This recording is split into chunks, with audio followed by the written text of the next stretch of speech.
हमारे अर्थ के एटमॉस्फेयर में अप्रोक्सीमेटली 78% नाइट्रोजन, 21% ऑक्सीजन और 1% एरागोन है।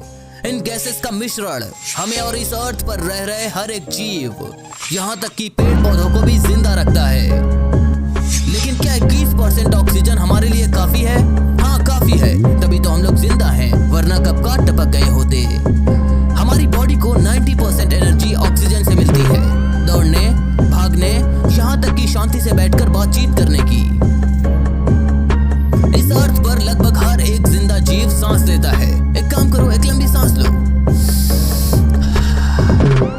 हाँ, आप एक घंटे में 960 मरतबा सांस लेते हो, पूरे दिन में 23,040 मरतबा और पूरे साल में 84,96,000 मरतबा सांस लेते हो।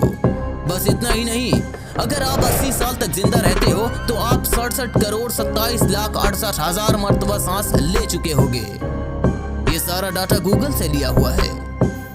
कभी सोचा था इसके बारे में? नहीं ना। इस हिसाब से हमें जिंदा रहने के लिए ऑक्सीजन बहुत जरूरी है, लेकिन इस हवा में ऑक्सीजन का परसेंटेज कम है, 21%। अभी तो सब कुछ नॉर्मल है, लेकिन तब क्या होगा जब इस अर्थ पर ऑक्सीजन का परसेंटेज 21% से दुगना हो जाए, यानी कि 42%। हम मुझसे ये मत पूछना कि ये कैसे होगा, बस मान लो। आप लोग मैथ और साइंस बहुत पहले से पढ़ते आ रहे हो, इसलिए मान लो। डबल ऑक्सीजन होने की वजह से हम अपने आप को बहुत ज्यादा एनर्जेटिक महसूस करेंगे। अब तक बनाए गए मैराथन के सारे रिकॉर्ड्स शायद टूट जाएंगे। शरीर को ज्यादा ऑक्सीजन मिलने की वजह से आपका दिमाग बहुत ज्यादा अलर्ट रहेगा और आप अपने आप को बहुत एनर्जेटिक महसूस करोगे। फिर जो आपकी परफॉर्मेंस होगी वो तो देखने लायक होगी।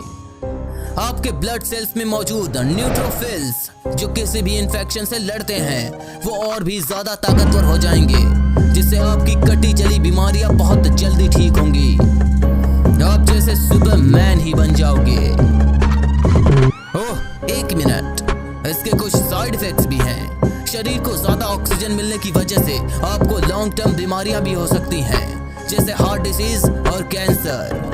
हमारी बॉडी में मॉलिक्यूल्स होते हैं जिनके आसपास इलेक्ट्रॉन्स होते हैं। मॉलिक्यूल के आसपास इलेक्ट्रॉन हमेशा जोड़ी में रहते हैं। हमारे शरीर में ऑक्सीजन जाती है तब फ्री रेडिकल बनता है। ये एक अनस्टेबल मॉलिक्यूल है जो ऑक्सीजन की वजह से भी बन सकता है। इसके पास एक इलेक्ट्रॉन की कमी होती है, इसलिए इसे फ्री रेडिकल कहते हैं।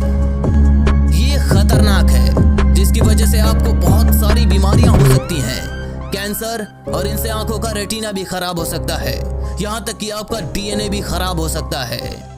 बस इतना ही नहीं, इसके पास उम्र बढ़ाने की भी ताकत होती है। शरीर में ज्यादा ऑक्सीजन होने की वजह से ज्यादा फ्री रेडिकल बनेगा, जिससे कम उम्र में ही आपको झुर्रियां पड़ने लगेंगी।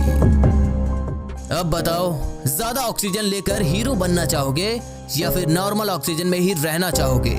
मैं कहता हूँ आप सुपर हीरो ही बने रहो, क्योंकि आपके लिए सुपर विलेंस भी तैयार हो रहे हैं। छोटे छोटे कीड़े ट्रैकिया नामक ट्यूब से सांस लेते हैं। हमारे साइंटिस्टों के मुताबिक अगर इन ट्यूब्स में ज्यादा ऑक्सीजन जाएगी तो इनका आकार बढ़ जाएगा, जरूरत से ज्यादा।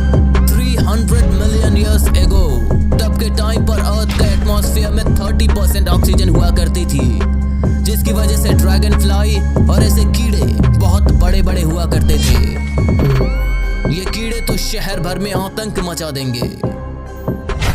फिर तो असली वाले सुपरमैन को बुलाना ही पड़ेगा, है ना? और एक बात, ज्यादा ऑक्सीजन होने की वजह से आग बहुत तेजी से लगेगी। हर दिन आपको अलग अलग शहर से आग लगने की घटनाएं सामने आएंगी, क्योंकि आग ऑक्सीजन की वजह से लगती है। जब ऑक्सीजन दुगनी होगी तब आग भी बहुत तेजी से जलेगी, जिसको नियंत्रण में रखना बहुत मुश्किल होगा। ऐसे हालात में आप सिगरेट पीना नहीं चाहोगे, है ना? लेकिन फिलहाल रिलैक्स करो, हमारे पास 21% ऑक्सीजन है और हमें उतने की ही जरूरत है, बस फ्रेश ऑक्सीजन मिल जाए। तो दोस्तों, मुझे लगता है कि आपको इस वीडियो से कुछ ना कुछ नया सीखने को जरूर मिला होगा, भले ही इमेजिनेशन में, लेकिन नया सीखने को मिला ना। तो वीडियो को लाइक, चैनल को सब्सक्राइब और नीचे कुछ कमेंट कर दो। हम जल्द ही Q&A लाने वाले हैं, समझ गए ना?